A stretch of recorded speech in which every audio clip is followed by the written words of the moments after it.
കൊച്ചുപ്രേമൻ എന്ന് വിളിക്കുന്നവർ അദ്ദേഹത്തെ അപമാനിക്കുകയാണ് ചെയ്യുന്നത്. അസമിൽ നിന്ന് കേരളത്തിലെത്തി ഇന്ന് സെലിബ്രിറ്റി മേക്കപ്പ് ആർട്ടിസ്റ്റുകളിൽ മുൻനിരയിൽ നിൽക്കുന്നവരിൽ ഒരാളാണ് ജാൻമണി ദാസ്. മുൻനിര അഭിനേതാക്കളടക്കം പലരെയും ജാൻമണി മേക്കപ്പ് ചെയ്തിട്ടുമുണ്ട്. ഇപ്പോഴിതാ തനിക്കെതിരെ വരുന്ന ട്രോളുകളോട് പ്രതികരിച്ചുകൊണ്ടുള്ള ജാൻമണിയുടെ ഏറ്റവും പുതിയ അഭിമുഖവും ശ്രദ്ധിക്കപ്പെടുകയാണ്. സുഹൃത്തും ബിഗ് ബോസിൽ ജാൻമണിയുടെ സഹതാരവുമായിരുന്ന അഭിഷേകും ഒപ്പമുണ്ടായിരുന്നു. തന്നെ കൊച്ചുപ്രേമൻ എന്ന് വിളിച്ച് കളിയാക്കുന്നവർ തന്നെയല്ല അദ്ദേഹത്തെയാണ് അപമാനിക്കുന്നതെന്നാണ് ജാൻമണി പറയുന്നത്. പൂതന എന്നൊക്കെ തന്നെ വിളിക്കാറുണ്ട് പലരും. എനിക്കിതൊന്നും കണ്ടിട്ട് വിഷമം തോന്നാറേയില്ല, മൈൻഡ് ചെയ്യാറുമില്ല. ട്രോളുകൾ കാണുമ്പോൾ എനിക്ക് ചിരിയാണ് വരാറ്. അവരുടെയൊക്കെ നിലവാരം അത്രയുള്ളൂ. കൊച്ചുപ്രേമൻ എന്ന് വിളിച്ച് എന്നെ പരിഹസിക്കാമെന്നാണ് ചിലർ കരുതുന്നത്. പക്ഷെ അവർ എന്നെയല്ല, അദ്ദേഹത്തെയാണ് കളിയാക്കുന്നത്. അദ്ദേഹം ഒരു നല്ല കലാകാരനാണ്. ഒരു പണിയുമില്ലാതെ 24 മണിക്കൂറും ഫോണിൽ കൈ പിടിച്ചിരിക്കുന്നവരാണ് ഇത്തരത്തിൽ കമന്റുകൾ ഇടുന്നത്. ഈ പറയുന്നവരാരും എനിക്ക് ചിലവിനുള്ള പണം നൽകുന്നില്ല എന്നാണ് ജാൻമണി പറയുന്നത്.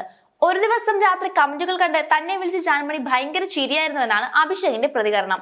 ജാനുവിന് മലയാളം വായിക്കാൻ അറിയില്ല, ആരെങ്കിലും വായിച്ചു കൊടുക്കും. ഇത് കേട്ട് ജാനു ഭയങ്കര ചിരിയായിരിക്കുമെന്നാണ് അഭിഷേക് പറയുന്നത്.